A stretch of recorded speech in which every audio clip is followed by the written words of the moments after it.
My name is Naomi Bennett, and I'm 39 years old. For 6 years straight, my parents hid every academic award I earned and shipped me off to boarding school so my sister could have what my mother called a nurturing environment. 6 years, 6 hidden trophies, 6 versions of the same lesson. The night my mother demanded I hand over my $4.5 million project to cover my sister's bankruptcy, my trap was already set. We sat in a suffocating, dimly lit booth at a Columbus steakhouse. My mother, Catherine, pushed a black leather portfolio across the table. It stopped an inch from my water glass. Beside her sat my sister, Delilah, 35, freshly divorced, completely bankrupt, and looking at me with that familiar, fragile smugness. Catherine leaned forward. She wasn't asking for a loan. She was issuing a directive. "You need to resign from your firm," Catherine said. Her voice was flat, totally void of shame. "Hand the Chicago project over to Delilah. She'll put her name on the final blueprints. You'll stay on as her ghost assistant." She tapped her manicured nail against the leather cover. "Customers like a fresh face. You've shined enough. Naomi, it's time to be the launch pad to make up for your sister's bad luck." The air in the booth felt so thin my lungs burned. I stared at the two of them. Then, I reached out and pulled the portfolio toward me. I opened the leather cover. The thick, glossy pages of Delilah's business plan stared back at me. They were largely blank, padded with stock photos of buildings she had never stepped foot inside. My finger traced the edge of the paper.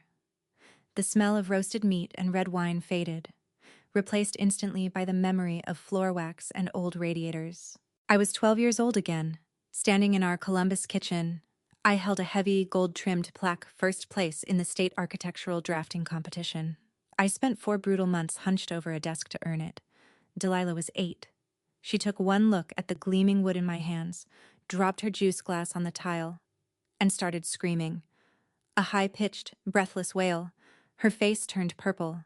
She kicked the oak cabinets until her toes bruised, swept the mail off the counter, and shattered a ceramic vase. Catherine ignored the tantrum entirely. She stepped right past her screaming youngest child, marched over to me, snatched the plaque from my hands, and shoved it deep into a drawer under the dish towels. "Look what you've caused," Catherine hissed. That weekend, she packed my bags. By Monday morning, I was sitting on a stiff mattress in a remote boarding school in upstate New York. I spent 6 years in that freezing brick building, 6 years of missing Thanksgivings and birthdays, entirely erased from the family photo albums to keep the peace. Here is the most terrifying part about my mother. She operated on a deeply warped sense of duty. She cast herself as the tragic savior. She genuinely believed her own sickness. In her twisted mind, cannibalizing her strong child to shield her weak child was the absolute height of maternal devotion. She completely normalized the cruelty. To Catherine, stripping me of my identity was just a routine tax I owed the family. She built an entire religion around Delilah's fragility, and she expected me to gladly lay down on the altar every single day. She confused possessing her children with protecting them. I blinked. The clinking silverware and the low hum of the steakhouse crashed back into my ears. Delilah sat across from me, sipping a mimosa, 35 years old, bankrupt, and wearing a designer jacket she bought on credit. She still expected the world to bubble wrap her ego. She waited for me to hand over a $4.5 million project so she could pretend she earned it. They broke me back then. For years, I actually believed my success was a sin. But today, I am the one holding the hammer. I am not a 12-year-old girl shivering in a drafty dorm room. I am a 39-year-old woman who builds skyscrapers. I built my life out of concrete, steel, and sleepless nights, far away from their fragile glass house. Catherine tapped her perfectly manicured nails against the mahogany table. She waited for my usual surrender. She expected me to shrink. She expected me to fold my life into a neat little box and slide it across the table. Her eyes locked onto mine, completely devoid of guilt. "Well?" she asked, her voice laced with that old, familiar impatience. "We don't have all day. Naomi, sign the transfer." She really thought she was talking to a ghost. I kept my hands completely still on the mahogany table. I flipped the leather portfolio open to the executive summary. Delilah's signature sat at the bottom, printed in a loopy, childish font. She crossed her arms, waiting for my usual quiet surrender. I scanned the first page. The logo in the top right corner caught my eye instantly. A stylized blue heron. "This logo," I said, my voice dropping to a low, flat register. I tapped the glossy paper. "It belongs to Apex Designs." Delilah puffed her chest out, adjusting her designer collar. "They're my primary partners. They believe in my vision." "Apex Designs filed for Chapter 11 bankruptcy 4 years ago," I said. "I watched them auction off their office chairs." Delilah's mouth clamped shut. Catherine shifted in the booth, the leather squeaking under her weight. I turned to the second page, running my finger down the vendor list. "And your lead structural engineer listed here, his license was revoked last November for falsifying load-bearing calculations. He can't legally sign off on a garden shed, let alone a commercial high-rise." I closed the heavy binder. The dull thud echoed over our table, cutting through the background chatter of the restaurant. I pushed it exactly halfway across the table, leaving it in the dead center. "Her failure is not my bill," I said. Catherine's church lady smile vanished. Her jaw tightened into a hard, white line. "You owe this family. We raised you." I picked up my coat and stood. "I survived you." I walked out the glass doors. The freezing Ohio wind hit my face, instantly washing away the smell of cheap wine and suffocating entitlement. I left them sitting there with the check. By noon the next day, the Ohio cold was miles behind me. I stood inside the temporary field office in Chicago. The steel skeleton of my $4.5 million project cast massive, sharp shadows across the dirt lot. The air smelled of wet concrete and ambition. It smelled like mine. I needed to finalize the vendor accounts before the groundbreaking ceremony. I pulled up the master financial ledger on the site manager's monitor. One glance at the screen stopped the breath in my throat. Line item 42. A cleared wire transfer. $250,000 paid out as a project advance. The payee name wasn't my firm. The receiving account didn't belong to our corporate partners. The name on the transfer was Delilah Bennett. The scattered pieces of last night's dinner violently locked into place. The room tilted. Catherine and Delilah hadn't just asked me to share the spotlight. They had already stolen my preliminary drafts and sold them to a rival development group to cover Delilah's massive debts. They pocketed $250,000 in my name. But architectural drafts are just pretty pictures. They are completely useless without the final technical schematics. Delilah couldn't calculate a wind-load ratio or a foundational stress test if her life depended on it.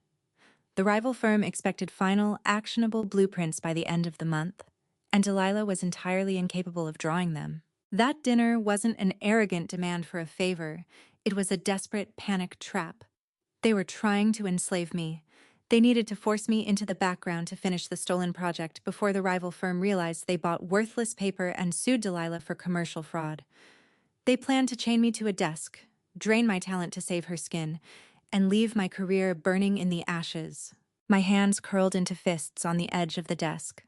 The sheer, breathtaking audacity of it settled deep into my bones. They really thought I was that naive. They forgot who actually designed the blueprints they stole. I picked up my phone. The police could wait. The trap needed to be set first. I sat across from Patricia at the long mahogany table. 6 other senior executives from the development group sat around us, reviewing the vendor files. My phone was off. My traps were set. Patricia's desk phone buzzed. Her assistant's voice crackled through the intercom, sounding utterly bewildered. She said a woman named Catherine Bennett was on the line, claiming it was a medical emergency regarding the lead architect. Patricia raised an eyebrow at me. I gave her a single, slow nod. She tapped the speakerphone button. My mother's voice filled the boardroom. It was a masterful, sickening performance. She was weeping. A shaky, breathless sob designed to elicit immediate pity. "Patricia, thank God," Catherine choked out. "I am so sorry to interrupt your day. I am Naomi's mother. I do not know how to say this." Patricia leaned forward, her face perfectly composed. "Go ahead, Mrs. Bennett." "It is Naomi," Catherine cried. "She is having another one of her episodes. She suffers from severe paranoid delusions. We have tried to get her help for years. She is completely unhinged. And I am terrified she is going to ruin this project for you." The executives around the table stopped turning pages. They stared at the blinking red light on the console. "She stole those drafts," Catherine continued, her voice trembling with manufactured grief. My youngest daughter, Delilah, is the actual visionary behind those designs. Naomi has always been violently jealous of her. Delilah drew every single line. Naomi just took the files and ran. Everyone in the room held their breath. I kept my hands folded on the table. My pulse was a steady, rhythmic thud against my ribs. Patricia picked up a red pen. She looked at me, then down at the printed blueprint spread across the table. Mrs. Bennet, Patricia said. Her voice was flat, cutting through the fake tears like a scalpel. If Delilah is the genius behind this project, I have a few questions. The weeping on the other end hitched, pausing for just a second. Of course, anything. Turn to page 4 of the draft you sold, Patricia said. Look at the primary support columns in the lobby. A shuffle of paper echoed through the speaker. Naomi intentionally drew a lethal structural trap on that page, Patricia stated. The load-bearing calculations are inverted. If we built that, the ceiling would collapse in 10 seconds. If Delilah is the visionary, why did she leave a fatal error right in the middle of her masterpiece? Dead silence. The weeping stopped entirely. Patricia flipped to the next oversized page and looked closely at the rendering of the south-facing balcony, the intricate railing pattern. Zoom in on the center panel. Thick, suffocating silence hung over the line. That is Naomi's digital watermark, Patricia said. Her initials are baked directly into the geometric design. It is an old architect's trick to catch thieves. Realization washed over the executives' faces. Mrs. Bennet, Patricia continued, her tone dropping to absolute zero. You are currently on speakerphone in our executive boardroom. The entire development board is listening, and Naomi is sitting right across from me. A sharp, frantic intake of breath hissed through the speaker. It was the sound of a woman watching the ground vanish beneath her feet. Catherine had just confessed to commercial fraud and intellectual property theft.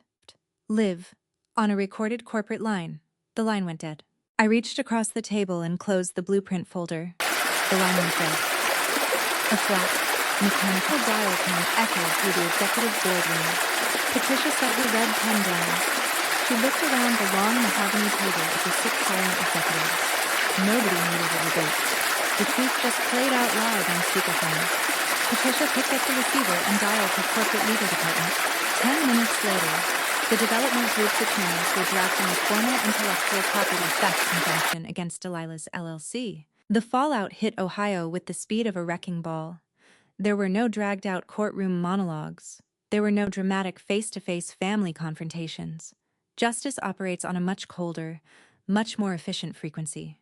By Tuesday morning, the rival development firm realized they had purchased a useless, stolen draft. They immediately filed a massive breach of contract lawsuit. Delilah's bank accounts were frozen before lunch. The $250,000 cash advance was already gone, swallowed entirely by her previous creditors. But the rival firms still demanded their money back. Catherine had spent her entire life shielding her golden child from consequence. She finally succeeded in absorbing the ultimate blow. Catherine had co-signed Delilah's business loans. She anchored her own retirement funds and the deed to her Columbus home to Delilah's sinking ship. The fraud charges locked up every single asset they shared. Their toxic codependency finally dragged them both to the bottom. My phone vibrated across my hotel nightstand for 3 days straight. 82 missed calls. The voicemails shifted from blistering rage to desperate, weeping bargains. Catherine's voice crackled through the tiny speaker, demanding I call the lawyers off, pleading with me to remember we were a family, begging me to save my sister from federal charges. She expected the 12-year-old girl from the boarding school to answer the phone and take the blame. I picked up the device. I pulled up Catherine's contact card. I tapped block. I pulled up Delilah's number. I tapped block. 2 swipes of my thumbs severed the toxic bloodline permanently. The screen went black. The hotel room stayed completely silent. That quiet cost them everything, and it bought my entire future. Thursday morning, I walked back into Patricia's office. A thick stack of crisp, white paper sat perfectly centered on her desk, the $4.5 million contract. Patricia handed me a heavy brass pen. The line for the lead architectural firm was completely blank. I pressed the pen to the paper. I wrote Naomi Bennet in sharp, bold ink, By noon, my independent architectural firm was officially registered with the state of Illinois. I took the elevator up to my new corner office on the 40th floor. The walls were completely bare. The hardwood floor smelled of lemon polish and fresh paint.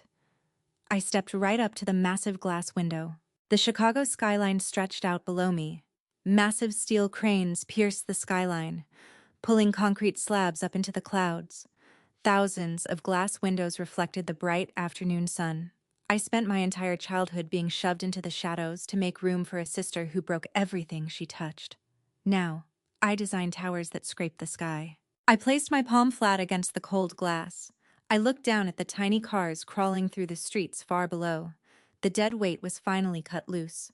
I built a foundation they could never tear down, and they could no longer reach me. The wheels of federal justice turn slowly, but they grind with absolute precision. 6 months after that phone call in the boardroom, the grand jury in Illinois handed down a formal federal indictment. Delilah and Catherine were charged with 3 counts of commercial fraud and felony intellectual property theft. There was no dramatic courtroom showdown. There were no weeping apologies on a witness stand. The recorded phone call and the verified bank wire transfers left their defense attorney zero room to negotiate. The judge sentenced Delilah to 36 months in a federal correctional facility.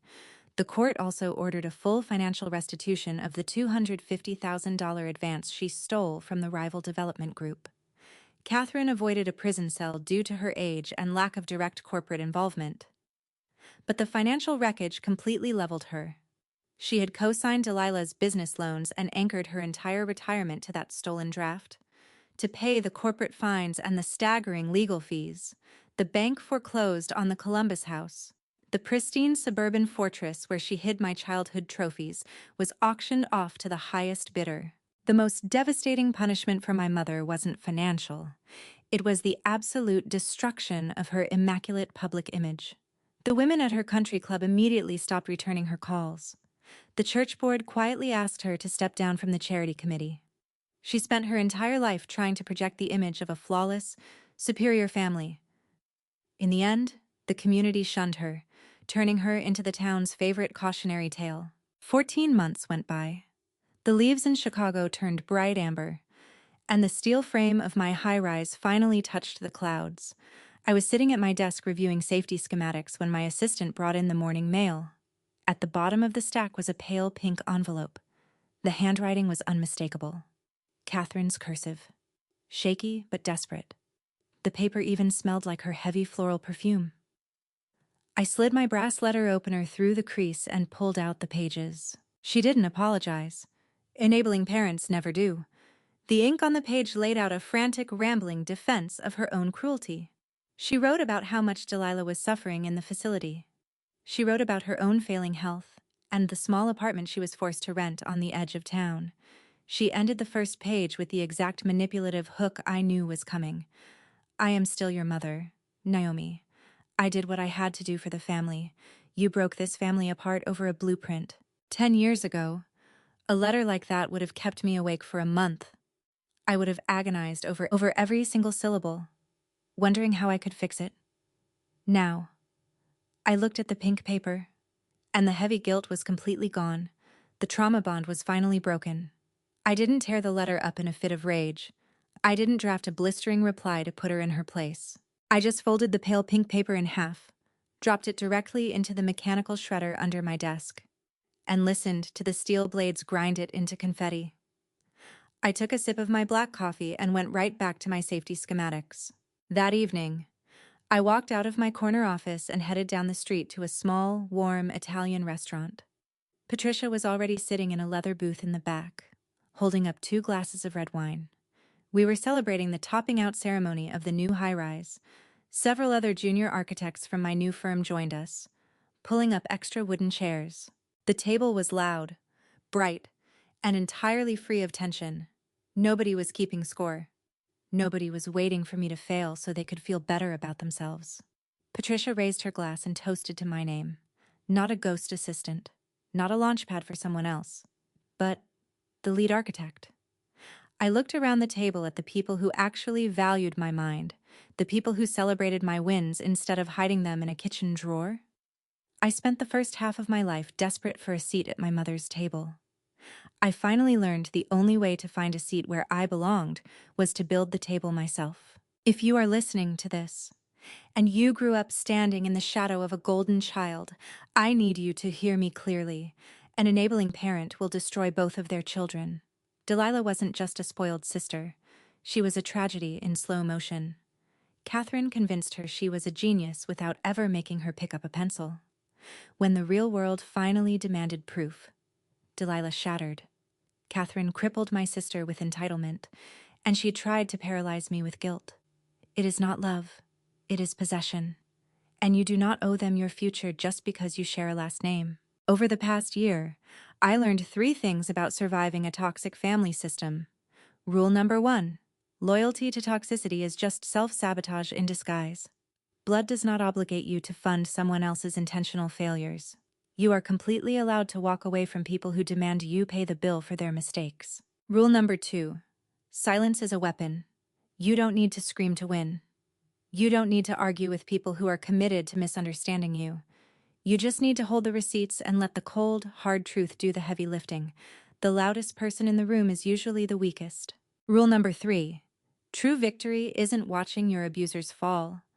It isn't standing over their wreckage and gloating. True victory is building a foundation so high that their voices can no longer reach you. It is waking up in a life that you built with your own 2 hands, knowing they have absolutely zero power to knock it down. If you've ever been asked to shrink yourself so a toxic family member could feel big, how did you finally take your space back? Drop your story in the comments. Let's build a foundation they can never tear down. Hit subscribe for more stories, and I'll see you in the next one. I am Naomi Bennett, and I am free.